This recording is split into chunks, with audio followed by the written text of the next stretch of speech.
Good afternoon, ladies and gentlemen of YouTube. My name is Dan Jones, and today we're going to be looking at the MOBULA 7 by Happymodel.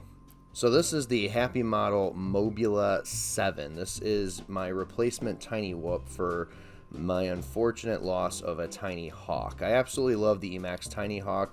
It worked really well for a good 6 months, but during that 6 months, probably within the first 3 months, I lost, I think, FETs on the ESC that stopped the rear motors from spinning up correctly, and always kind of had trouble with it after its initial month. It finally just quit and died, and I thought instead of replacing it with a Tinyhawk, I would replace it with this for one very specific reason. It's compatible with my FlySky transmitter radio that I use for everything else, and it kind of would make sense for me to just use the one radio with the one sticks and everything else.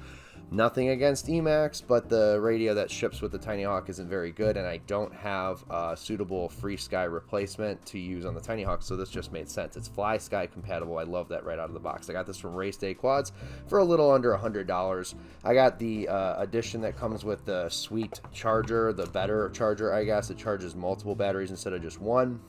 I think that's worth the money for the upgrade. It comes with 4 batteries.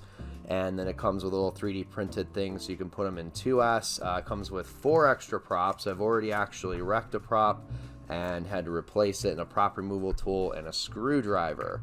So I also picked up some Race Day Quad Tinyhawk batteries, as they are PH2 and they do fit the quad just fine. It comes with this little jumper for the grounds to go from 2S compatibility to 1S compatibility, and batteries that I use for my Tinyhawk as well as the ones I just picked up fit just snug inside the bottom of the Happymodel MOBULA 7 and flies just fine on these 1S batteries. As far as 1S versus 2S, 2S cooks. Let me tell you something, 2S really cooks. Absolutely love flying this thing on 2S. It is very similar to flying my 5-inch in the sense that I can do acro with it, no problem. Can't really do acro in 1S, that's just the way it is, but not enough power there. And same thing happened with the Tinyhawk. It just did not have enough oomph to really do good flips and rolls in acro. So angle mode on this out of the box is actually really good. I've only done some minor tweaking, increasing the max angle to like 65 degrees. I think it came set at like 50. So angle mode on 1S is beautiful. Acro on 2S is totally flyable. Indoor, you're going to want some good ceiling height. If you're in like a basement or something, 2S is not the way to go. So when you pop in the little adapter here, put 2 of these Happymodel batteries in, you know, you're definitely going to want to look for a high ceiling or fly it outside. It flies amazing. The little 25 milliwatt transmitter on here actually does a fantastic job with the way they have the antenna mounted and the way the VTX is actually placed inside of here. It's absolutely great. I have no signal issues with this thing on the receiving end or on the VTX transmit side.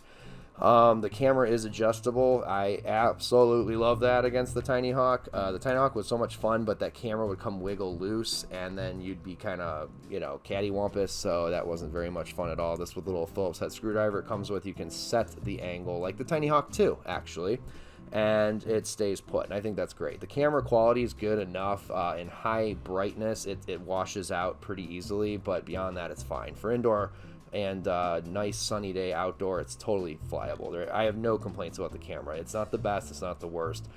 It's certainly flyable. The canopy is removable and replaceable. The frame is replaceable. This is the V2 frame, and as far as I understand, the V1 frame sucked, so that's cool. I got the V2 frame. It's a little more squishy like the Tinyhawk style frames in the sense that it can take a beating and it's not going to like chip or break. The props, on the other hand, are quite the opposite. They are hard plastic. And they chip pretty. I thought this was actually a pretty easy break here. So probably want to pick yourself up some extra props. I just got the 4 that came extra and the 4 on it, so I'm gonna have to buy some more props already. Just some food for thought. As far as these little batteries go, I picked up 4 extra, and that's what's charging right now. The charger works pretty well. You can actually set your voltage 4.35 or 4.2 if you got HV voltage 1S batteries. And you can also set the charge current from 0.2 to 0.6 depending on your battery as well. Now, some people get a little bit more cavalier and they go 0.6 and 4.35 on every battery, and that's fine. You can do that. On a battery like this from Race Day Quads, they're relatively cheap. It's like 20 bucks for 5 of these.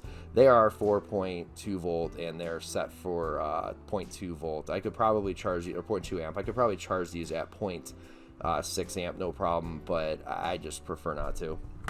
Personal preference. So I do recommend getting extra batteries for it. Obviously, the flight time on this is good for a good minute and a half to 2 minutes at full boat, giving it everything you got. 2.5 minutes otherwise. On 2S, you're looking at a max of about 2 minutes when you're doing some good acro, and on 1S, on a battery like this, I could probably push it to 3, but I would sink down pretty low, and the flyability just isn't as much fun when you get to that last third of the battery. So pretty much when I start sagging into the 3.5 3.3 volt range, that's when I call it, and I land and it rebounds back up to usually like 3.7 3.8, which is storage. I fly my 5 inches the same way. I just prefer, since I'm not made out of money, I'm not going to just rip through batteries left and right. I don't want to buy batteries every other week. So while you can be a little bit more cavalier with batteries like this, I just don't see the point. Fly them until you sag out and then land and put another pack in. I'd rather buy 5 of these and have these last a couple of months than buy 4 of these and have these last a week. You know, that's just my philosophy. So I've got the Mobula 7 all put back together again. It's real easy to disassemble. You got 3 screws there. You got your flight controller all in one thing there. USB ports on the bottom. One thing I will mention is mine shipped with a gyro program to the accelerometer with the quad upside down. So when I went to fly for the first time, it kept flipping out because I was launching it like this, and the PID controller was like, oh, I'm upside down. Nah. So that was fun. It took me a minute to figure that out in beta flight. Once I put it in beta flight, I realized that when I was holding it like this on the video image, it was showing it like this. I was like, okay, so I rotated it, got it all reoriented correctly. And I'm guessing that in the factory, they probably, because the USB port is on the bottom, they probably just mass configure these upside down, be my guess. So just something to be aware of. This is 2020, and this quad's been out for a little while, and I don't know. I don't have much to compare it to in the tinywhoop sector, but I absolutely love it. This thing flies so great on 1S and amazing on 2S. I mean, this thing just rips on 2S. So much fun. I really hope the motors last a while, and I really hope the ESCs built in here last a little longer than the Tinyhawks. I'm really rooting for this thing.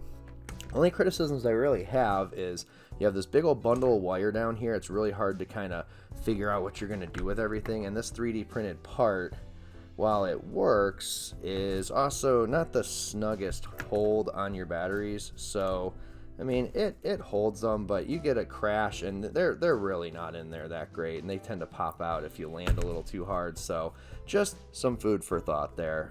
Keep that in mind. And also, again, you're going to want to make sure you orient the batteries correctly, because even with the longer leads here, you don't get the reach. You're going to want to make sure everything is already on the same side as the cables. But I do worry about these cables sometimes popping into the props a little bit, maybe getting chopped. Who knows? Hopefully that doesn't happen.